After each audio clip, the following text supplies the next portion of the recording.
Hello aspirants, I'm your SPARX stenographer. Today I am going to deliver you a shortened dictation from KAILASH CHANDRA magazine volume 1 and transcription number 3. Now, ready? 10 seconds, 5 seconds, start.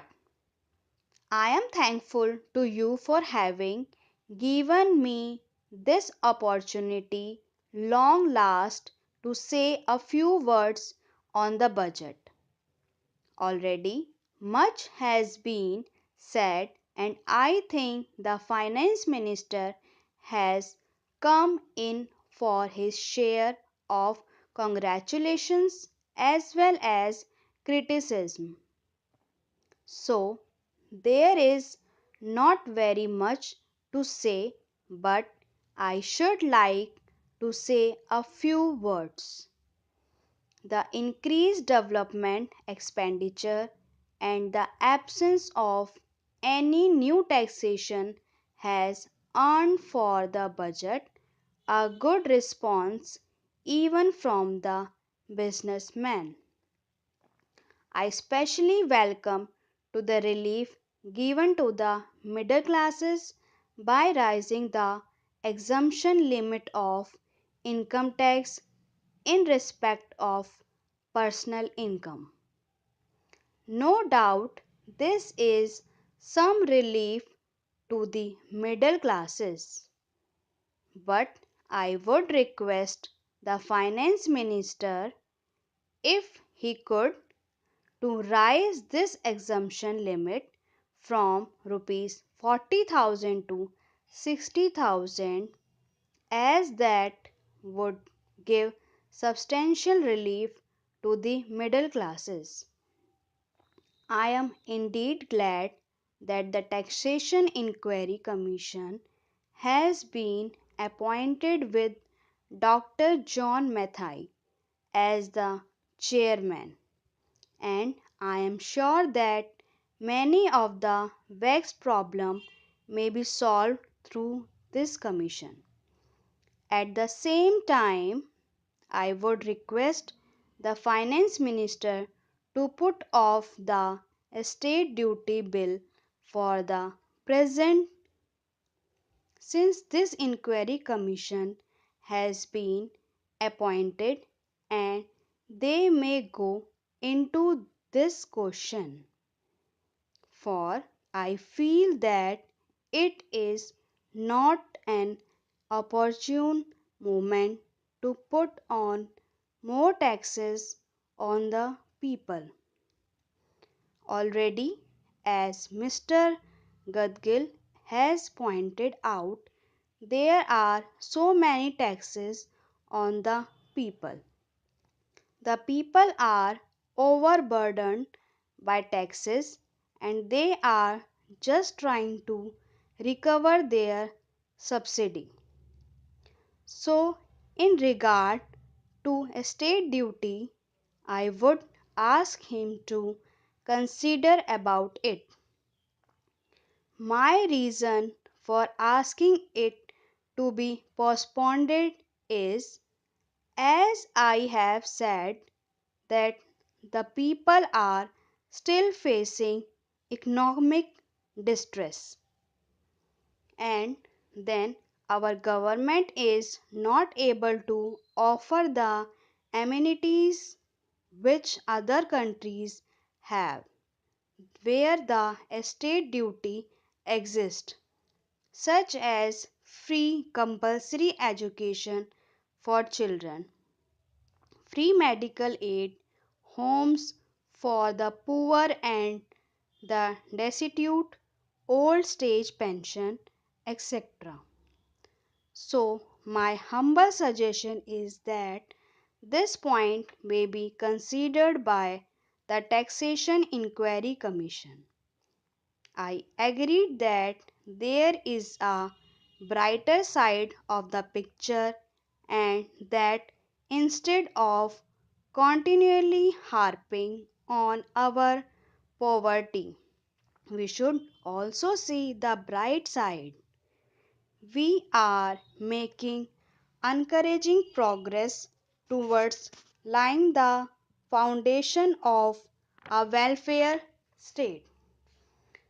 With the cooperation of all and the implementation of 5-year plan, I am sure, sir, that we should be able to lay the foundations and fulfill the dreams of India.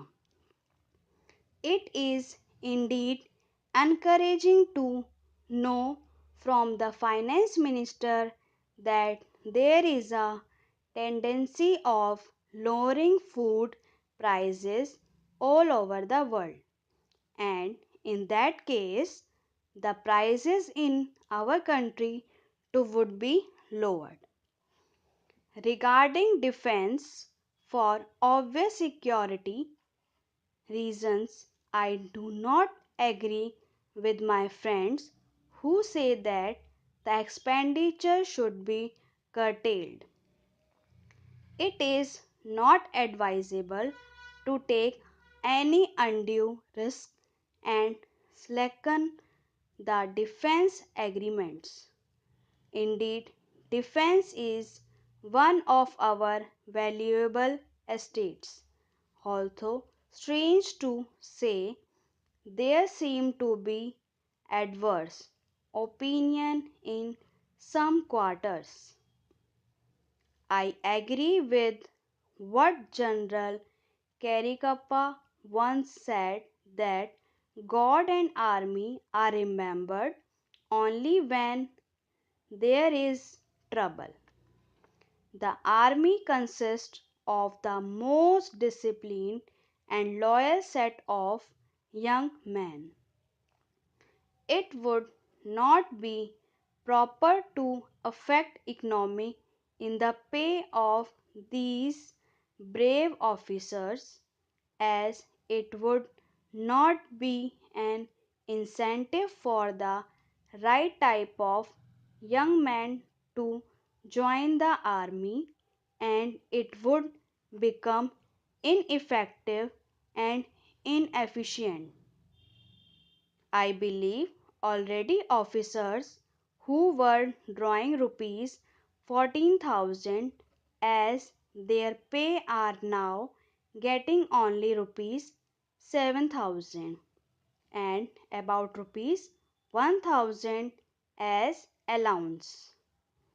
That is, they are getting about half of what they were getting before. It is very hard for those officers on field duty to establish separate establishment for their families and for their children, and I would specially appeal to the finance minister to see what that the family allowances may be restored to those officers who are on the field duty. Economy in army could be affected in other ways. There is scope for more efficient operation of defense industries, which process seems slow, and by purchase policy of utilizing goods and store ingeniously manufactured. Preference should be given to country made war materials such as could be produced here, and they would be cheaper than foreign made goods. I may also suggest that the armed force who are not on field service or under any operational commitments could be utilized for giving military training to the youths in school and colleges, which would teach discipline and loyalty. The university authorities should make military training as part of their compulsory education, just as they have adopted social, domestic, and political sciences. The National Cadet Corps is already inculcating military training in some universities such as Bombay and Calcutta. But if military training is made compulsory for our university students, it will go to a long way. Stop.